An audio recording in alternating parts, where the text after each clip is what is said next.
You don't have to stand here alone. There's a God who is always by your side.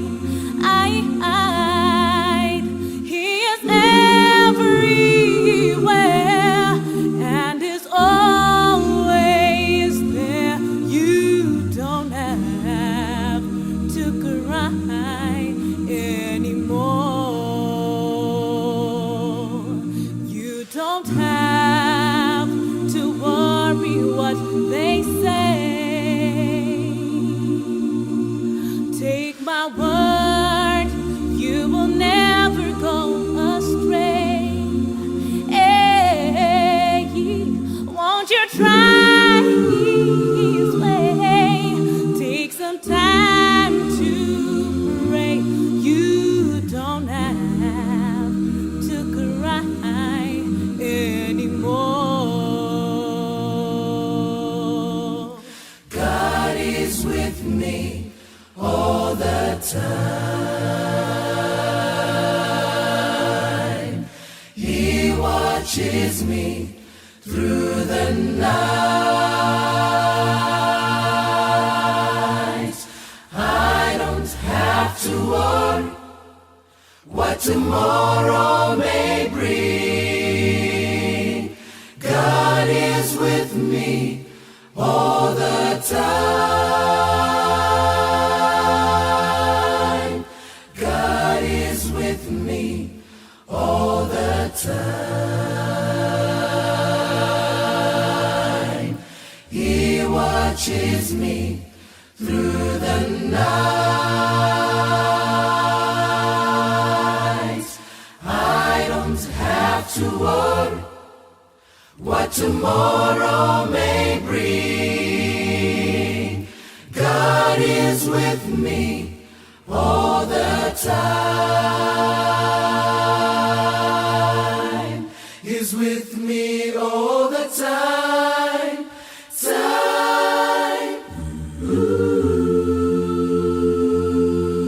Take my hand, let's walk into the light. For tomorrow would be further than today. Hey, don't you waste more time. This would save your life. You don't have to cry anymore. All the time, my God, all the time. All the time. All the time. My God. My God. He'll be there. All the time. Whoa. My My God. God. All the He'll time. be there all the time. God is with me Time. all the time. Yes, He is there all the time. God is with me all the time. God is with me every day. He watches me through the night. I don't have to worry No, no, no. what tomorrow may bring. 'Cause God is with me. God He's is with me He never all leaves the me time. alone. He's with me every day. God is with me all the time. He is with me. I'm never alone. He watches me through the night. Through the night, I don't have to worry. I don't have to worry No, no, no. what tomorrow may bring. 'Cause God is with me. God is with me all the time. He's with me all the time. Time.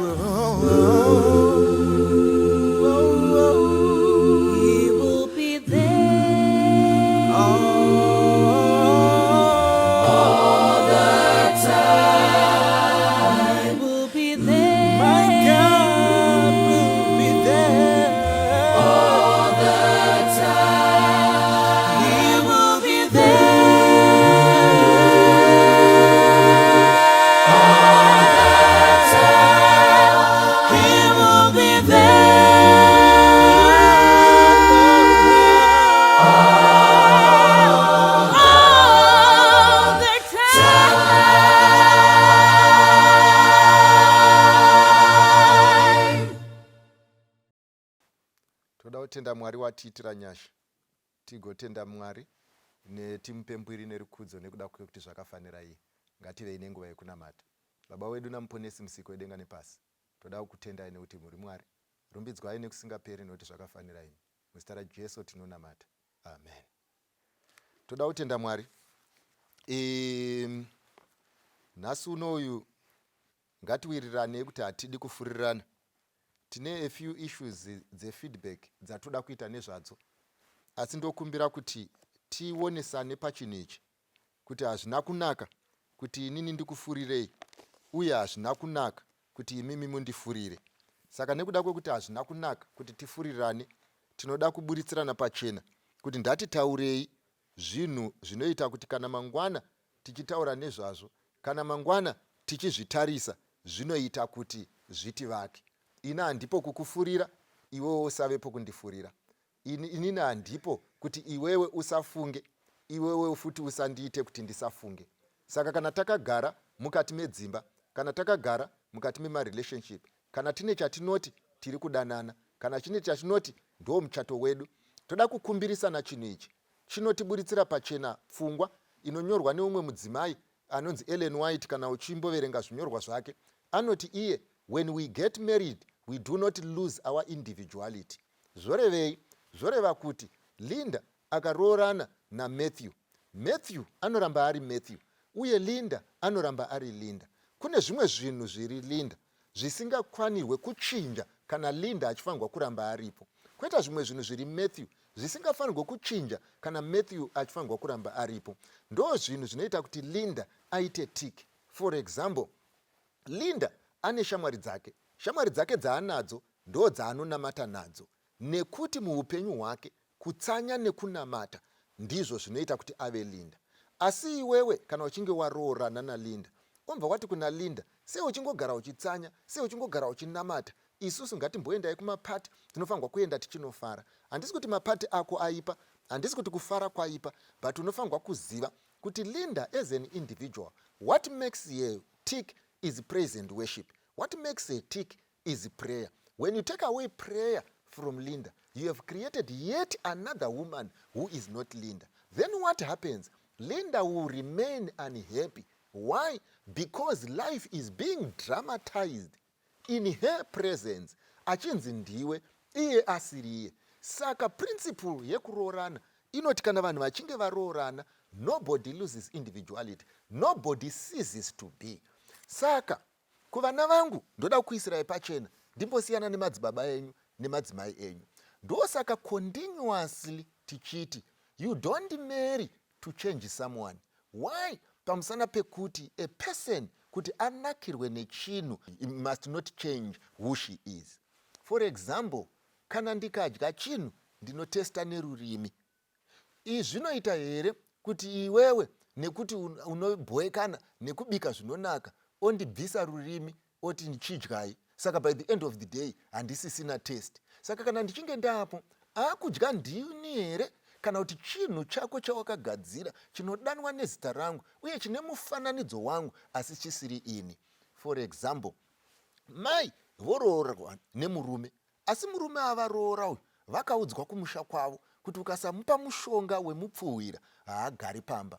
Vobva vamupa mushonga unomubvisa murealm yevanhu vakachenjera omuisa muraini yezvituta, zvekuti by the end of the day haana chinhu chaachagona kuita independently, haana decision yaanoita independently, anoswera achingotenderera pamba ndozvangopo, because chawakamupa chinoita kuti atenderere pamba. Kana wakatarisana naye, chinenge chikukunakidza, is it the presence or it is the man? Because now what you are left with is the image of the man who used to be, who used to be exciting, whom you have changed into something else. Chekuti haasisiri iye. Mubvunzo ochiti is the presence of the name, even if it is no longer the commodity, that which makes you happy.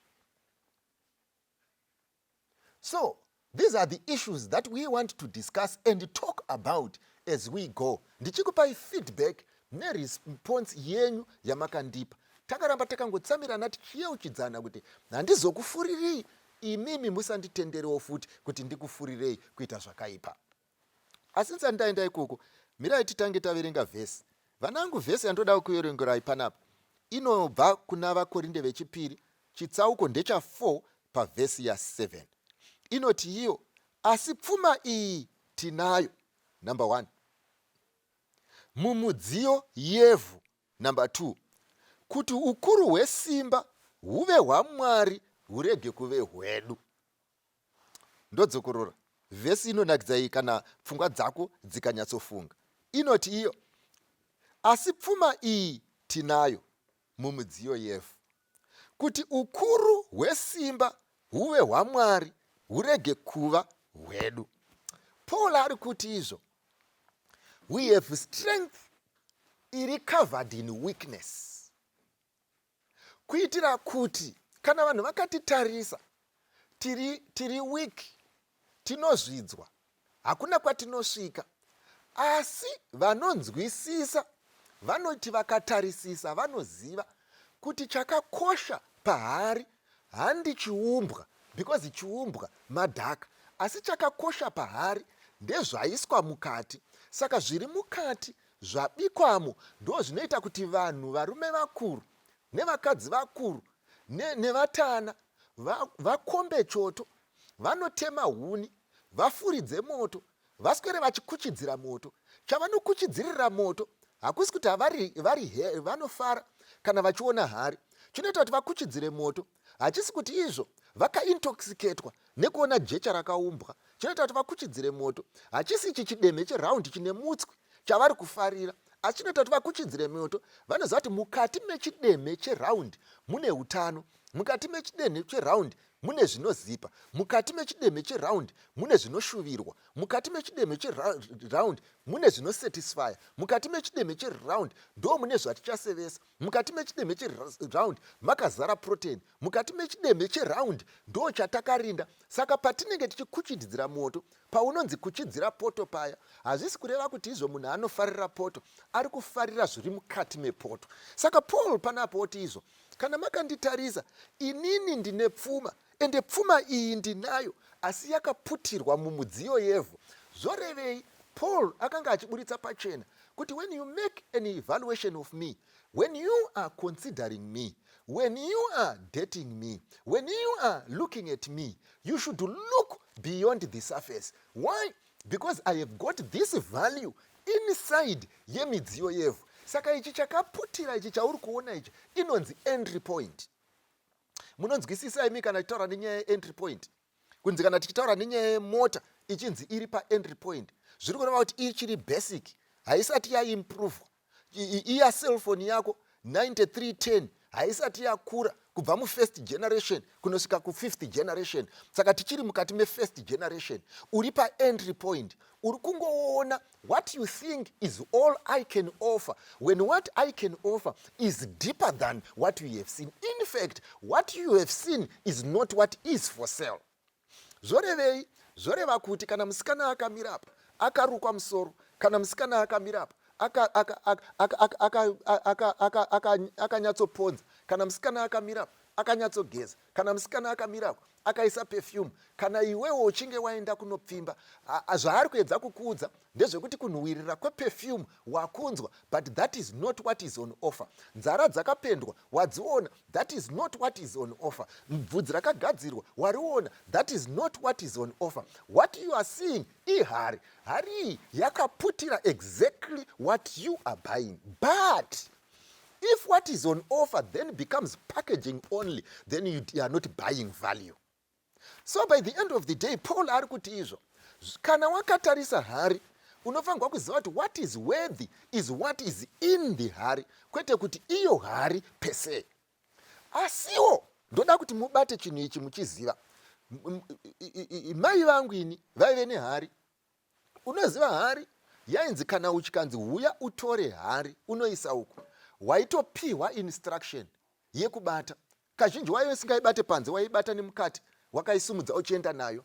Ende instruction yawaipiwa yaive yekumeka sure kuti hari haidoni, yaive yekumeka sure kuti hari haifi. Wesi still kana itori nemutswi, ndoda kuti ubate ipapo, wesi still kana itori nemutswi, yaitopiwa vari more careful because yaizikanwa kunzi ikabatwa nevanhu vasina experience yekubata hari ukazova paine mutswi, things will get worse.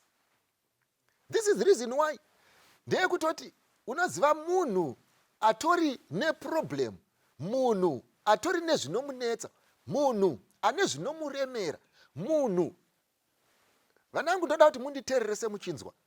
Ndiri kuti inini uri apo wakazvarwa, uri apo wakarongeka, ingori hari yakaputira zvinokosha, handizvo zvinokosha zvacho, asi kune dzimwe hari dzinotori nemutswi wekuti iwe wakatozvarwa mwanakomana utori neresponsibility mukati meupenyu. Unotoziva vana ava vakamirira kuchengetwa nemi, mbuya iyi yakamirira kuzochengetwa nemi, vana ava vakamirira kuzoendeswa kuchikoro nemi, vana ava vakamirira kuzove namai. Inini zvangu takazvarwa isusu tiri nherera, baba namai hakuchisina, inini ndini wedangwe. Zvandiri wedangwe, vanhu vese vakatarisaini, ndini baba murudzuru uye ndini mai mukati merudzuru. Saka zvinoreva kuti mavalues achapinda muvanavo achabva pamadecisions angu. Zvoreva kuti kuchasvika vanava kuchabva mumadecisions angu. Chandoda kukuudza ndechekuti utori hari, hari izvo awarealize kuti itori nemutswi, itori fragile, itori nemaresponsibility. That means haugone kutora hari iyi oibatisa kumunhu asina kupiwa instruction yekunzwisisa mabatiro ehari, uye asina experience yekubata hari, uye asina experience, asingari accountable. Why? Because nekuti itori nemutswi inoda a very responsible person yekuti ibate. Usati mubati wehari, mubati wehari, mukomana mukomana, chinongonzi murume murume. Hauna kutarisa kuti zviri kuda kutakurwa pano zvakambomira sei. Ende munozviziva vakakura kuchakurwa kuti izvo yaitoti hari iyi kana isina chinhu yaive neinstruction, asi yaizoti kana yaiswa zvinodliwa mukati mayo, mai vapedza kubika vaiti vakuda kuti isumudzwe, ichitombodziya yakanga isingachanosumudzwi nemunhu wese wese, paitoita an analysis of capacity, paitoitwa an analysis of potential, paitoitwa an analysis of responsibility before an instruction yekusumudza hari yapiwa. Yaitozikanwa kunzi haichasumudzwi nanani, yakutoda vana nhingi, iyi haichasumudzwi nanani, yakuda vana nhingi. Paitonzi kana pachinzi pane hari iri pamoto, yaitopiwa nezita kuti inosumudzwa nani. Why? Nekuti yocontainer zvakakosha, yakuda kupinda into responsible hand, not any other hand. But ndo challenge yatinayo vanangu, yekuti bhaibheri panapa riri kuti isusu tine zvinhu zvakakosha zviri mumudziyo yevhu, but when you are making an analysis, when you are making machoices enyu, hamusi very careful. Munobatisa hari dzine zvakakosha kuvanhu vasina kukosha, munobatisa hari kune zvakakosha kuvanhu vanoda kutanga vanotsvaga magloves, munobatisa hari muzvinenge zvakakosha kuvanhu vasina exposure to responsibility, unobatisa hari yezvinhu zvakakosha mumunhu akatopera zvake, unobatisa hari muzvinhu zvakakosha nekuti chinhu chaangogona kukuitira ibrai, unobatisa hari yezvinhu zvakakosha. Why? Because anongotenga pizza. There is no assessment of capacity, there is no assessment of potential. Don't you realize kuti usati wagamuchidza munhu hari, an assessment must be made first, yekuti kudiko anoibata nemazvo here, yekuti kudiko haiwisiri pasi here, yekuti kudiniko haazoti yange yandipisa here, yekuti kudiniko haazoti izvo handina kunzwisisa kuti mukati macho mune chii, ndangofunga kuti hazvina basa. Unobatisa sei hari ine usavi hwakamirirwa nevana, ine usavi hwakamirirwa nevazukuru, ine usavi hwakamirirwa nemadzitete, une usavi hwakamirirwa nanababa, une usavi hwakamirirwa nemadzimai vakatogara padare vakamirira kuti tidye sadza. Ndo yaunoibatisa in that irresponsible young man. This is the reason why vamwe venyu mayo nemadhete ekuroora, mukatodaidza nyika yese ikauya kuzoungana, musi wauya kuzounganikwa nenyika, that young man of yours did not come. Why? Because you gave responsibility to an irresponsible man. This is the reason why munhu anoti ndoda kuuya kundozorora 10 times achingochinja madhete, nhasi kwakati zvakadai, nhasi sori ndiri kuchina, nhasi sori ndakazodai, nhasi kwakafiwa, nhasi baba mukuru vakazoti, nhasi baba vakazoti, 10 times uchigadzika madare uchibvisa. Why? It is the choice yauri kuita of a person wekuti is he responsible enough kuuya kuzochengeta hari iyi kana ari kutadza kutomboibura kubva pamoto. Ndati upenyu ndehwako, ndogara ndichikutaurira. kuti ukoshe unokosheswa newe, kuti uve nevalue unopiwa value newe, nekuti Mwari haana zvinhu zvaakaitira munhu zvisina assessment.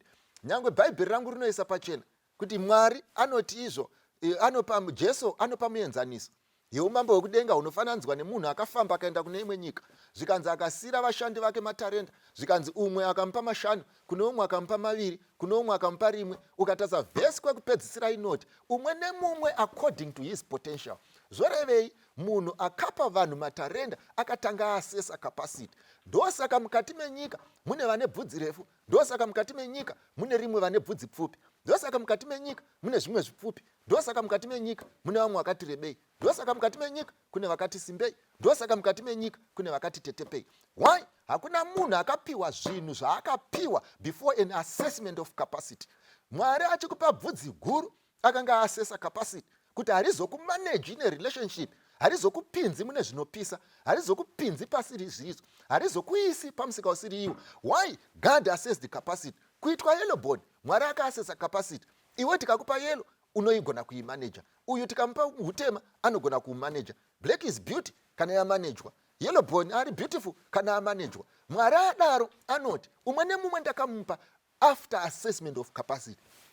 Zvorevei? Zvoreva kuti paunenge uchifamba uzive kuti iyi hari yakakwenenzverwa naMwari, akaikwenenzvera akaisa mumaoko mako. He assessed capacity. Hauzofamba uchiti ndingori munhu wenyama, hauzofamba uchiti ipeer pressure, hauzofamba uchiti ndakafurirwa, hauzofamba uchiti zvakangoitika, hauzofamba uchiti ndaingoti yaive pati, hauzofamba uchiti yakanga ingori lift. Haugone kutora mudziyo wakarongwa naMwari zvakarongeka kudaro, haugoni kutora mudziyo wakarongwa naMwari uri symmetrical zvakadaro, ongozoita decision because wapiwa lift, ozongoita decision because waenda kupati, ozongoita decision waridzirwa radio, ozongoita decision wapiwa zvekumwa, ozongoita decision wapiwa pizza. How can you take your life oisa in a person's responsibility without assessing capacity? When Mwari akakupa, after assessing capacity, knowing very much you are going to account for whatever you do, whether in flesh or in spirit, whether wakarara kana usina kurara, whether wakafunda kana usina kufunda, whether unazvo kana usina. We must know Mwari akatipa assessa chi capacity. Why? Because he is waiting perera rwendo kuti izvo uve accountable. You cannot afford to be reckless. You cannot afford to be emotional. You cannot afford kusafunga nepfungwa. You cannot afford kufungirwa nevamwe. You cannot afford kushingiswa in a relationship nevamwe. This thing is yours. And what do you need to do? Unofanirwa kuziva kuti Mwari akatipa zvinhu izvi zvakakosha because we need to be and we have to be responsible. You can't afford to sleep anywhere. You cannot afford to date anyhow. You cannot afford kungofamba uchingotenderera uchingokwidza uchingodzika usina kuasesa kuti izvo vandapa zvinhu zvangu vachainvesta correctly here zvekuti hazvizoaffect product neproduce yamudhara. Saka I want you to know this thing, young people, kuti you need to think and you must always think straight. Ndakudzoka kune mibvunzo yenyu yamandibvunza tichiita follow up padiscussion yatakaita nezuro. Ende ndiri kuona, like I've always said, kuti every time you make an assessment unongoona kuti mamudzi anosiyana, matemperaments anosiyana, maonero anosiyana. Why? Pamusana pekuti takasiyana uye pfungwa dziri matiri dzinosiyana. Inini handiiti problem nemunhu anosenzesa pfungwa dzake, ende futi handiiti problem nemunhu wekuti tinopikisana iye achiti mafungiro angu nemafungiro angu, uchizoona kuti zvaataura zvinoratidza kuti akambofunga kana kuti anombofunga kana kuti anga achifunga. Asi hatigone kuita argument based on feelings that were imported from an environment that I do not know. So by the end of the day, kana uchiti ndafunga, hazvireve kuti wataura, hazvireve kuti zvinhu zvese zvabuda nemumuromo mako zvataurwa, hazvireve kuti zvafungwa, zvimwe zvangobva musubconscious mind, zvangobva mufiling room, zvangobva mune zvinhu zvawakapackage zviri dependent on environment. So when we discuss, we don't discuss environment, we discuss thought process, executive decisions. Saka vana vangu hatiuye panapa otaura kuti nekuti kumbare, nekuti zvazoti, nekuti zvazoti, nekuti tiri generation yemazuva ano, nekuti uchindipa zvinhu zvawakapakirwa mauri nevanhu vausingazivi. We don't operate like that. What we do is, when we make discussions, they must be factual. When we discuss, zvinoratidza kuti pfungwa dzedu dzinopanana moto. When we discuss, zvinofanirwa kuratidza kuti wafunga. Kana usina kuratidza kuti wafunga, usanyore.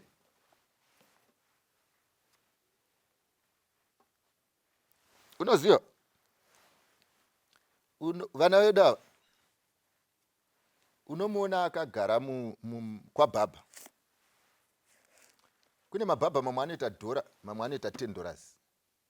Magerero akafanana, style yakafanana, zvese zvigairo zviri sanitize, vese vari kugera zvakanaka.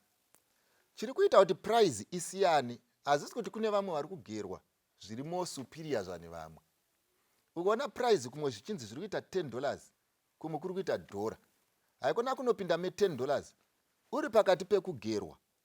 Obva wati izvo ndokumbira kuti mukurumidze, ndiri kumhanyira kombi.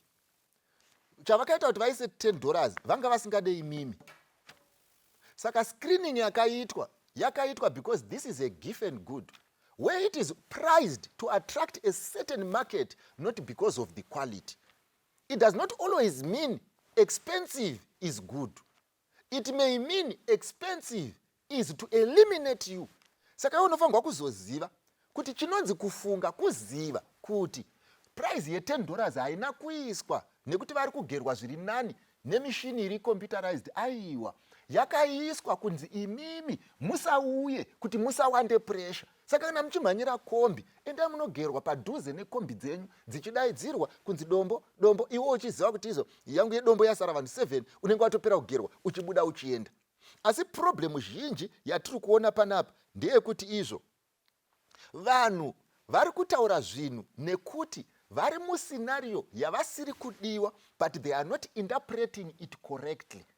And because of that, they are now taking the basis of the values dziripo to try and mend a society kuti hatidi toda kubatana zvakanaka, hatidi kudzvanyirirana. Hakuzi kudzvanyirirwa to be screened out. Ukanzwa munhu achiti ndinodawo mhepo, hakusi kuti haakude, ari ngoti tawandisa. Ende kuti tisawandise toita sei, ngatidzingei vamwe. So ndo zviripo vanangu, ndezvekuti kana nyaya yataurwa unofanirwa kunzwa zvisina kutaurwa. Kana price ye$10 yaiswa, hear the message, usangoverenga the figure. Havasi kukuda, iwe uda kumhanyira kombi. Ende kunonzi kuchenjera hakusi kuti musingandide muchindida, hapana kwandiri kuenda. Ndozvandati ndikuudzei kuti hear the message and think over it and analyze it and see what is beyond the surface. Unoita munhu ari kwaye. Saka ndadaro because ndaona kuti kune vamwe vanhu vane dambudziko rekusanzwisisa. Ndakuchitanga panapa neuyuyu ari panapa. Uyu taitaura nenyaya yeallowance. Tikati izvo mukadzi anofanirwa kupiwa allowance. Uyu akutaura manje kuti mukadaro muchishandisa same method munenge makanganisa, because my wife has financially literate, anoabuser mari. Saka hazvibatsire kumupa mari pamusana pekuti inonopedzisira yave mugomba risiriro. Saka ngatisiyanisei because zvinosiyana. Ndopandiri kuti iwe ndoda kuti ubatisise chinichi, whether uri young man, young yandakataura yeye, uri amheno, kuti ndakati inini mari dzinosiyana. Kune mari yenyu yemhuri yamakabhajetera zvikuru, yatingati capital account, nemune maexpenses enyu amunoziva kuti ndezvegrocery and what have you. Takawirirana kuti account iyoyo hairaniwe ni emotion, inoraniwa ni principle. ende chinonzi budget hakusi kuti ukanonga sendi oti ngatigare pasi tione kuti tingarishandise sei every day. Ndezvekuti vanhu vane mari dzavo vanotoziva kuti inini mari dzangu dzakamira so, vakazodzibhajetera zvekuti dzisati dzaspendwa dzinotozikanwa kuti iyi ndeye medical aid, iyi ndeye rent, iyi tiri kusevhera vana vechikoro, iyi ndeye emergency, iyi ndeye kuti kana kwazorwariwa, iyi ndeye amwene, iyi ndeyakati. Iyo yakatopera budget yekuti nyange ukasiya benzi, it's not the person who is running the pace, it is the system. And in the absence of the system, you depend on the person to be effective. But imimi kana makagara mutori nesystem, this is a pocket. Iri independent. Asi ndokumva tazoti, kana iri pocket money, ndeyake. Anoita zvaanoda, ndeyake. Ndozvatakataura wani. Haufangi utomboenda uchiti haasi financial literate, ari kushandisa mari, ndeyake. Kana makamupa dhora, riro ramunoafoda, nderake. Sekudai izvi, ukapa mwana wako iwewe airtime, hazvireve kuti iwe ndowakumtsvagira maboyfriends ekuzofona kuti afonere kwaanoda. Anogona kutoti wamupa airtime, anofonera boyfriend yauri kuti imurambe, nekuti ari kushandisa airtime yake, haizi yako. Saka kana uchinge wandipa airtime oda kundimaneja, haizi siri yangu, zviri nani wopote uchifona uchingonditambidza foni. Asi kana wandipa airtime, ini ndinofona, ndeyangu, is my money. Ndosaka takati izvo, iyi haikona kuitera, haifanirwi kutera. Ende chechipiri, munofanirwa kunzwisisa chinhu ichi. Cheumwe ari panapa ndiri kutopindura ari kuti izvo, inini murume wangu ndinomupa airtime, ndomupa mari whatever yepocket money, but unongoona anoya akadhakwa every day. Ini ndotoda kutaura ndichiti chinhu wani chandafarira pauri ndechichichi, ndechekuti iyewe semunhu wemukadzi unotoziva kuti murume paanenge ari kumugomba anopiwa airtime. Murume haasi kusenza mazuva ano, makabuda kunze kwenyika ndobva maenda kuBritain, iwewe nesi ndowakanga une basa, murume haasati awana basa, ari kutsvaga basa. Iwewe otambira, otoziva kuti murume wangu ndinomupa airtime. That is good. On that one, I comment you. Ende vakadzi vese ndoda kukudzai vanasikana, vanakomana, vapana vechidiki muruoko, ndezvekuti kana uriwo unazvo panguva izvozvo, hapana chakamboipa nekupa murume airtime, ichopa murume pocket money. Endewo murume kana uchinge wapiwa pocket money, uzive kuti haupiwe yaunoda, unopiwa based on the principle yamakawirirana semhuri. Sekuziva kwako wewe kwawaiziva kuti no, munhu anongoda dhora. Kana wazopiwa dhora risingakwane kutenga mabhando, usazokanda matombo uchiti uri kunditarisira pasi ndinoitei nedhora. Ndo principle yamakaseta. Saka kana makaseta principle iyoyo, uzive kuti umwe mushi shiri inogona kumuka yakabata rekeni. Ende haizombouyi nezvinhu zvinyowani, inongoya neizvozvo yoti baba let's continue, asina haana, anazo anazo. Saka kana iri nguva yako yekutonga nyika, uzive kuti inogona kuuya. Now uyu, asi advice yandinokupai mainini ndeyekudai izvi, ndeyekuti every wrong doing is a cry for help.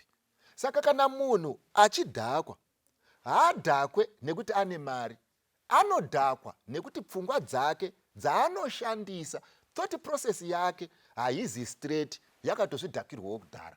So by the end of the day, chinoda kurapwa handi homwe, chinoda kurapwa ndemunhu. So let's consider the person nekuzara kwake.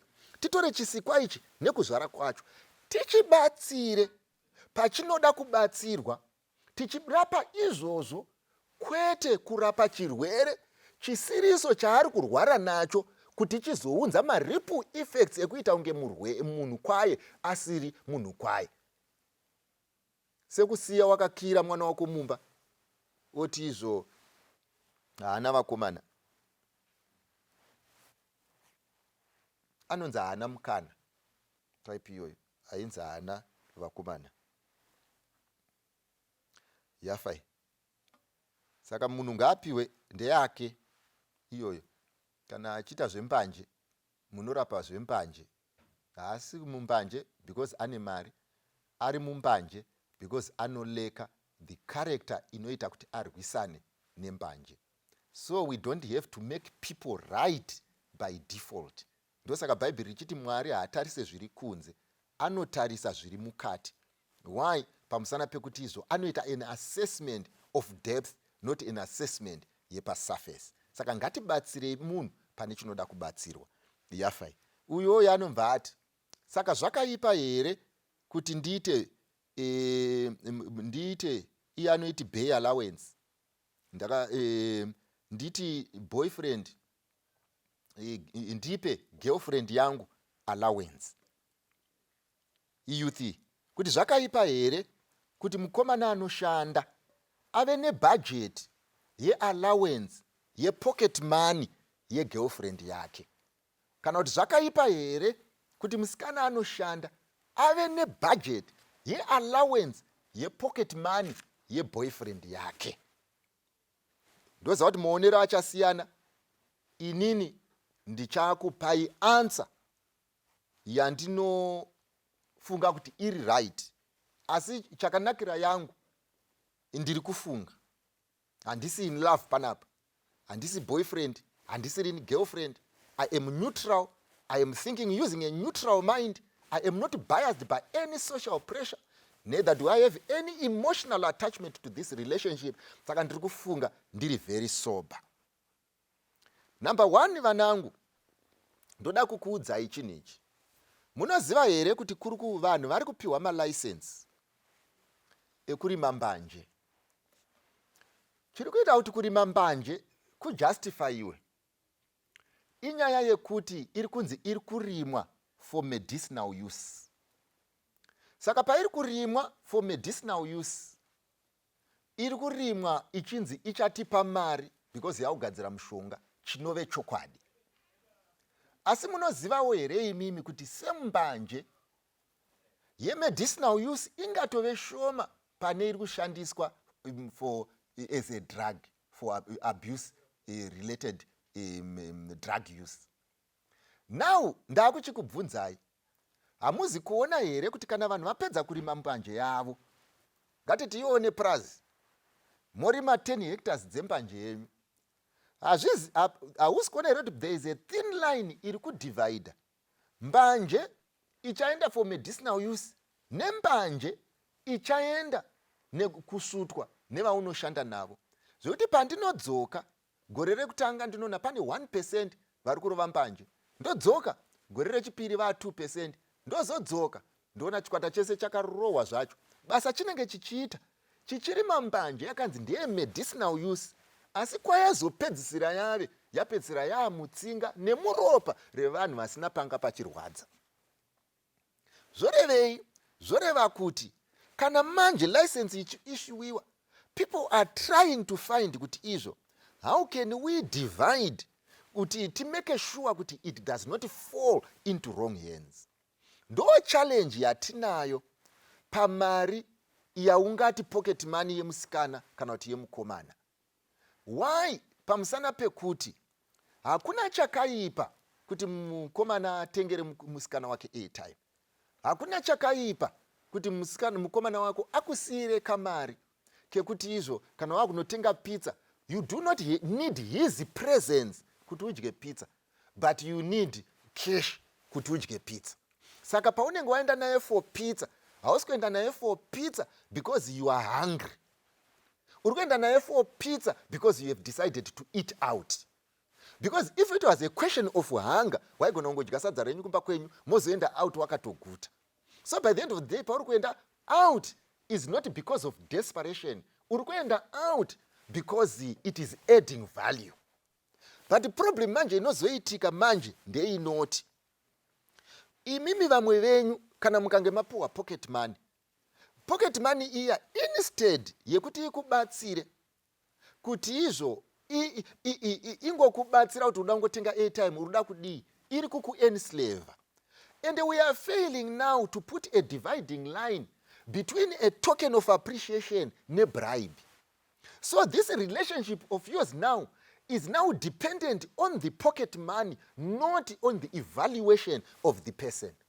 To such an extent yekuti when you are measuring whether he is capable. You are measuring as to how much is in your pocket, not as in how much of husband material is in this matter that is giving me pocket money.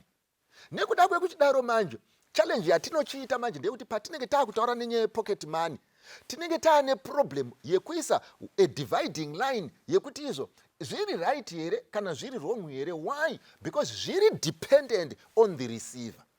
We now have to make an assessment of he who is receiving the pocket money and the impact that that pocket money has on her or on him, which might not be consistent should we measure it across vanhu vese.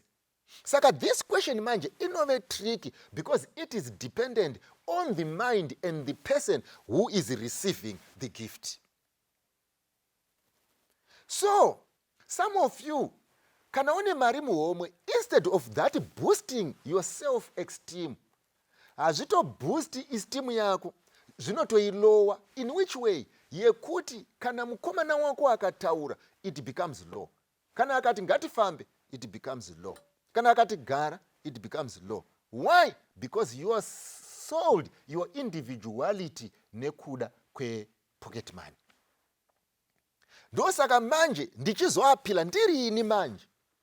I always appeal kunesu as parents kuti mwana wemukomana nemwana wemusikana mupei pocket money yacho, amanejewo pocket yake, asadanane nekuti ari kupiwa, adanane nekuti vari kudanana.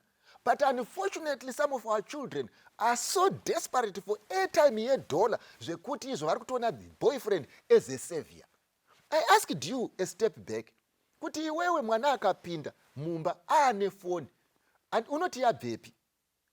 Ko zvakanaka here kuzoita dare rekuti sei waane foni musina kumboita dare rekuti sei tisati tamutengera foni?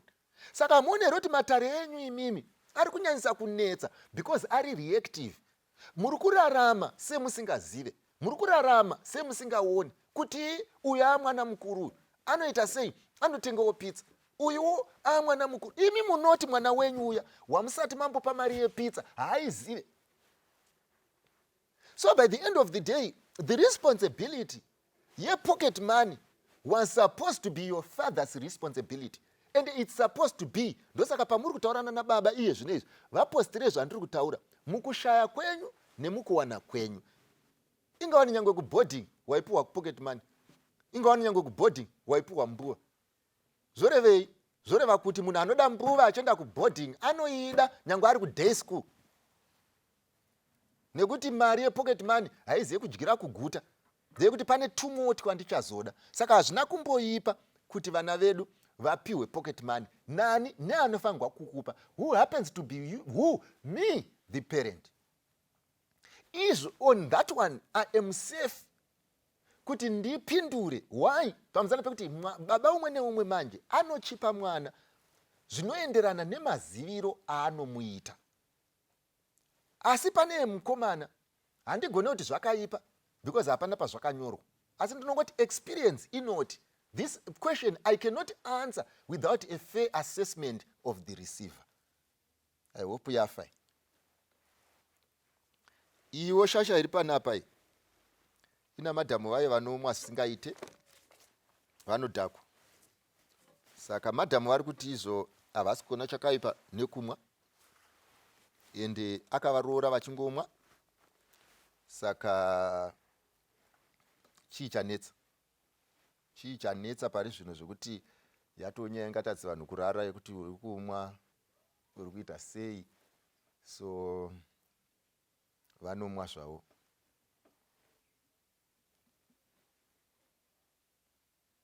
Saka ari kundibvunza kuti zviri right here kuti mukadzi waakaroora waanogara naye kumba kwake amwe doro. Ndozvaari kundibvunza. Ndoda kuti pandine ndichipindura mubvunzo uyu nditi ndikuburitsirei pachena kuti inini kumba kwangu handina dambudziko iroro. Saka ndogona kusarinzwisisa semanzwisiro aunoita, uye mainini ndogona kusaritora semanzwisisiro amunoita. Saka kuti zvive fair ndoda kushandisa principle yeBible. Ndinzi kuti Bible rinoti kudii, so that I then become independent of the decision.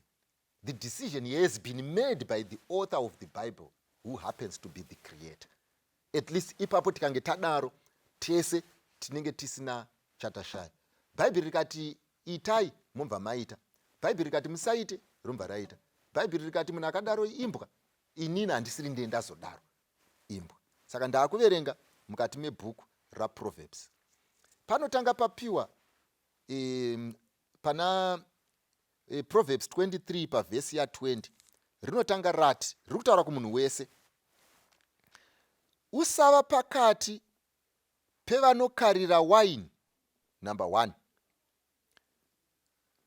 pakati pevanokarira nyama, number 2. In short, Bible riri kuti usave pakati pevanhu vanofarira wine kana kuti kudhakwa, number 1. Bible harisi kuti usamwe, riri kutoti do not even associate nevanhu vacho, ndozvari kutaura number 1.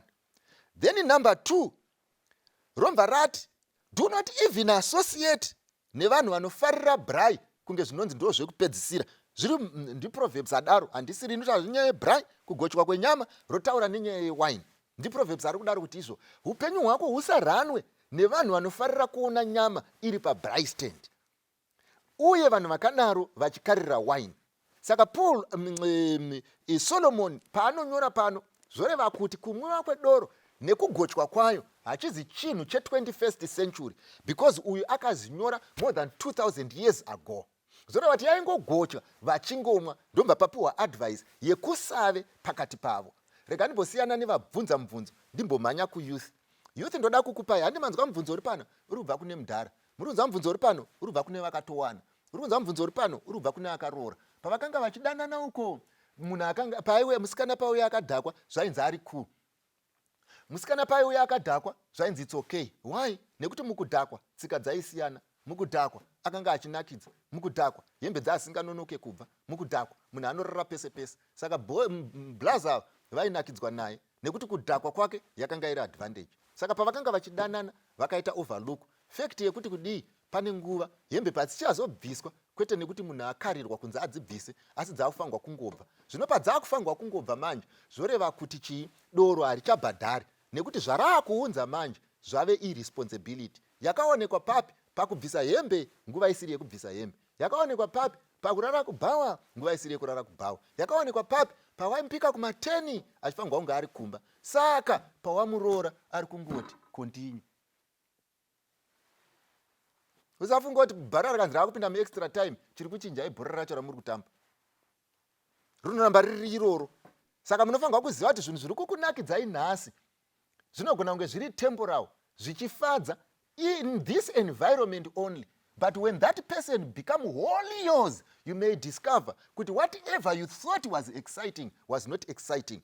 So Paul ari kupa advice yekuti izvo, too much partying, too much clubbing, too much buying, too much drinking, or not too much, even drinking is what is causing your problem. Ndosaka ari kuti izvo, do not even be associated with the people who do that. This is what the Bible is saying. Guilty by association, not participation. But imimi manje munofarira kuve neshamwari dzamunofunga kuti dzinokudza ningirigiri share value yenyu pastock market. Kana maipinda madziri moita izvozvo, Bible Paul anobva ati izvo, hanzi hamuiti izvozvo chete, asi munowirirana nevanozviita. Pavanenge vachimwa, iwe uri kungotamba sinuka chete. Pavanenge vachiita zvavari kuita, iwe ungoripo chete kuseka. Pavanenge vachiita zvavari kuita, iwe ungoripo chete ndiwonenge uchipindura nyama yacho. So by the end of the day, Paul iri kuti izvo, usapiva nevanhu vanokarira izvozvo, too much buying nedrinking. Why? Because zvine maproblems azvo. This is Proverbs. Iyi ingeri advice kudiki.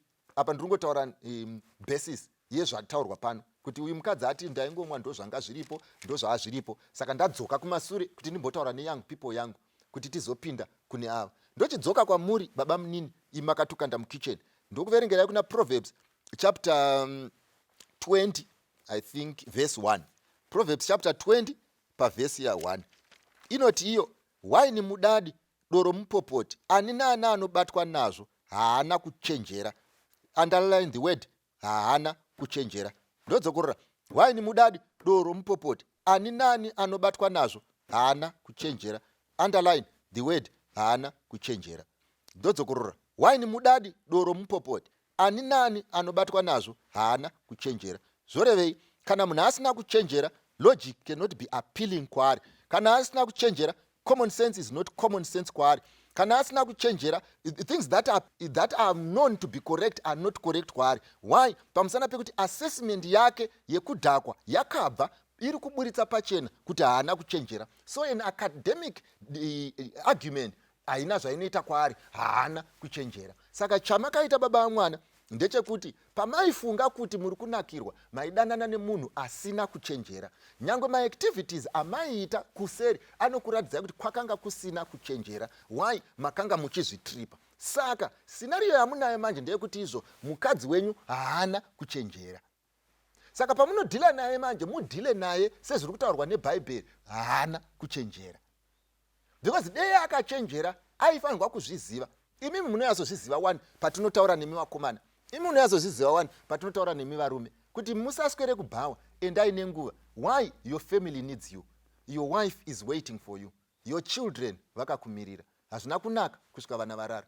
Hazvina kunaka kusainstilla discipline. Hakuna kunaka kusaziva kuti kumba kuri kuitike. You need to be at home. You cannot wait kuti bhawa rivharwe. You need to be at home. Ingawani tinozvitaura. Chiimagina manje wane scenario yekuti nyangwe namai vanofanirwa kunge varipo 5 o'clock madzimai ese achimhanyira kudzimba kuti vaone kuti kune order here. Musikana ari kundibatsira mukitchen. Yes, she performed according to instruction. Vana vangu vakageza here, homework yakaitwa here, because she is the manager of the house. Nekuti ndo kuriko, ndiye anosvika kumba na 11, ndiye anosvika kumba na 10, ndiye anosvika kumba kwararwa, when she is the one who is supposed to be the resident engineer. Hapo hatisi kuevaluata nyaya yekuti vamwe vanhu vanotanga kutaura kuti no, maakuda kudiscriminata kuti varume vanotenderwa kuuya nguva dzavanoda, asi hatisi kutaura nenyaya iyoyo. Tiri kutaura nenyaya yekuti izvo you are the responsible authority pamba, musha mukadzi. Whether maenda uko mukanoti zvakati, most of the developments dzinoitika pamba dziri dependent on the strength of purpose of the married woman. Mai vemba vakati izvo panovakwa, inovakwa nyangwe painzi hapana mari. Mai vemba vakashingirira toda stand, inowanikwa nyangwe painzi hapana mari. Mai vemba vakati hatidi urombe, hunotama nyangwe pachinzi hapana mari. Mai vemba vakati zvinoendeka nyangwe unge usingazvioni. But kana uchinge waroora manje wekuti uyu ndiye ari kumba, mai vacho havatoripo, vanouya kumba voshandisa brain yakadhakwa kurana upenyu hwevanhu vapenyu. Nemaidhia ekupati kwangu vachigocha nyama kuti iwe ndiwe mai vemba, unofanirwa kuona kuti vana vadya, unouya wakatoguta. Modzoka panapa moti we need to be realistic, we need to be honest. We cannot be more realistic than the Bible. And the Bible is saying we are treating muma parts are to lead into foolishness, and you want to escalate it. Moita unge zvinonzi ndo, that is what is being cool. The fact that you are enjoying it, the fact that you are a servant of it, does not mean this is the right thing to do. The reason why nyika ine masiwo auri kuona ari kufamba, the reason why nyika ine magentlemen ari kuona achifamba, vanhu vakabuda kubva mumaoko eumwe mukadzi akanga ari responsible. But iwewe you are building a compound, musiri mucompound, upenyu hwemupurazi. Kuti zviiti kuti munhu wemukadzi apinde mumbana 11, vanhu varara, murume arara. And we come here, we discuss such. Zviri kuburisa pachena kuti chi, zviri kutaura nepope, you are foolish. No matter what your friends say, no matter what you are going to post on Facebook, no matter what you are going to put mu inbox mangu semama mchinyora mchipopota, no matter what you are going to see, I am telling you it is foolishness. Unfortunate, if dekwe kuri kumashure uko, iri youth iri kundibvunza, ndaimuudza kuti this lady is not worthy marrying. But andigone kuudza murume wako kuti this lady is not worthy keeping. Yafai. Tinogona kuswirira panapa. Bhaibheri rinoti nekuti Mwari akatora munhu guruva revhu akaumba munhu, akafemera mweya woupenyu mumhino dzake, munhu chikave chisika chitsva, and men became of value. vana vaMwari ndoda kukudzai. We cannot live outside the principle of godliness. We cannot live outside mune zvakarongwa nezvakafungwa naMwari. We cannot live based on ideas, not principle. We cannot live based on ideas dzevanhu vari kugocha nyama. We cannot live based on ideas dzevanhu vari emotionally related. We cannot live based on ideas dzevanhu vari kudanana kubhawa. We cannot live based on ideas dzekumapati emadzimai. We cannot live based on ideas yezvamunotaurirana kupati kwememuri. We have to live by the textbook, and the textbook has authority over men. Our ideas will come to naught, but God's principle will live forever.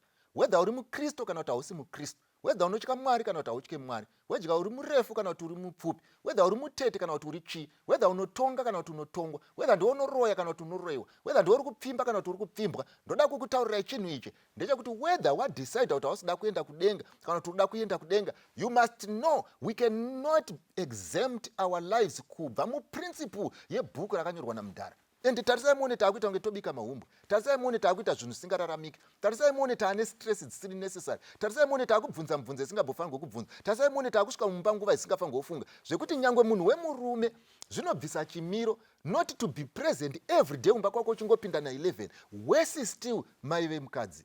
Remember imimi vana vangu ndogara ndichikutaurirai, patinobvunzana matrauzi akaipa here, toti no.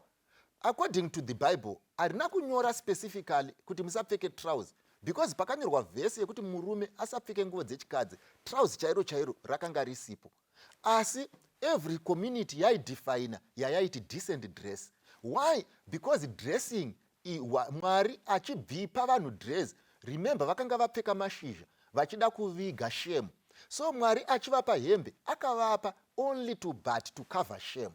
Saka kupfeka hembe kwakanga kuchipfeka to cover shame, not as perceived by you but as perceived by the community. Nekuti Adamu naEve pavakanorwanda, Adamu haana kuhwanda nekuti aizvinyara, Adamu akahwanda nekuti ainyara kuti kana vanhu vandiona ndiri in this status vanofungei. It was about people, not about me. And panyaya ndozvatinotaura zvatinotaurirana kuti it's not about what you think when you dress yourself. It's not about how you feel when you dress yourself. It's not about you when you dress yourself. It's about how the community thinks. Ndosaka ndichiti the reason why tisingapfeke matrousers yakanga iri nyaya yakanga ine cultural basis yekuti kudi, like I said way back, vanhu vazhinji vainosenzera vana misisi nevaisenzera varungu vakanga vari mudzimba dzevarungu ndo vakamitiswa. Vaimitiswa kumba uko voya kushurugwe vobereka vana vavo vairatidza kuti vamitiswa nevarungu, uye vanhu ivavo vaimitiswa ndo vaipiwa hembe dzamisisi dzaanenge asingadi. Saka hembe dzamisisi dziya dzaisanganisa matrousers. Saka zvaiti izvo ndo vari kupfeka matrousers ndo vari kumitiswa, ndo vari kupfeka matrousers ndo vari kubereka vana nevarungu, ndo vari kupfeka matrousers ndo vari kuita zviri kunzi it's an abomination.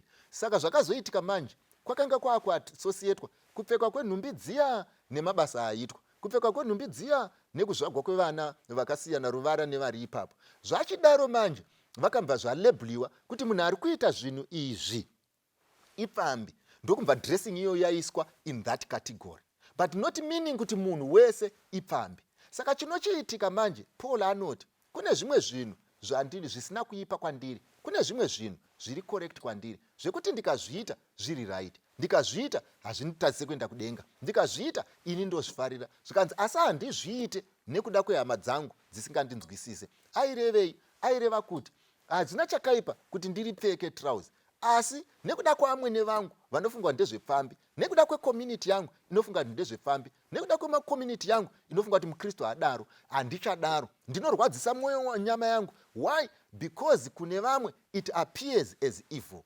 So by the end of the day, the same applies. Vana vangu, vanasikana vangu, the same applies pamuno mwadoro. Community yakanga isina kuzvifunga kuti muchasvika ipapo. Pamunoraradza, community yanga isina kuzvifunga kuti muchasvika ipapo. Pamunoya kumbana 10 murume nevana varara, zvakanga sina kufungwa kuti munoyasvika ipapo. Kuti kune chimwe chikwata chevadzimai chaifungidzirwa kunzi ndo chinozviita, kwete imi. Saka pamunorarama, you don't live in a vacuum. Pamunorarama, you don't live in isolation. Usade kureforma the whole world kuti ikuone kuti unoita zvaunoda. Zvakanaka kuita zvakanaka. zvakanaka, kurarama zvakanaka. Dei Mwari akuitirai nyasha, tisangoita gakava unnecessarily, tisangoita nharo dzisinei neprinciple, tisangoita nharo dzekuti umwe nomumwe anongofunga zvaafunga kuti nhasi vanhu vafangwa kundiaccepta ndichidai. Ngatiitei nharo based on the values that separate us from the rest of the world. Ngatinamati. Baba vangu namuponesi musiki wedenga nepasi maita henyu, rumbidzwai nekusingaperi noti zvakafanira imi. Nyasha nembiri nerugare dei zvingave zvenyu. Mukati menguva ino ndoda kuisa vana venyu nemhuri dzenyu. Zvinhu zvinovanetsa zvakasiyana siyana, nezvimwe zvatinofunga kuti hazviitiki, nezvimwe zvatinofunga kuti zviri simbu, asi Mwari imi munoziva. Vaitirei nyasha. Muzita raJesu tinonamata. Amen. Mweya wangu noshua tenzi, muuye mumoyo mangu ishe mugare mandiri, ndikova wenyu zvachose. Mweya wangu noshua tenzi, muuye mumoyo mangu ishe mugare mandiri, ndikova wenyu zvachose. Handimboda kukutadzirai, asi nyama ndiyo yakaneta Ishe. Pindai mandiri, ndikova wenyu zvachose. Handimboda kukutadzirai, asi nyama ndiyo yakaneta Ishe. Pindai mandiri, ndikova wenyu zvachose. Pandinofamba Ishe, ndinoshuvira kuva chiedza. Vazhinji vagoya kuruponeso. Rumbidzwai makanaka, rumbidzwai munoyera, rumbidzwai ndimishe wema adzishe. Rumbidzwai makanaka, rumbidzwai munoyera, rumbidzwai ndimishe wema adzishe. Mweya wangu noshua tenzi, muuye mumoyo mangu ishe mugare mandiri, ndikova wenyu zvachose. Kana rufu rwauya handidi kuzotya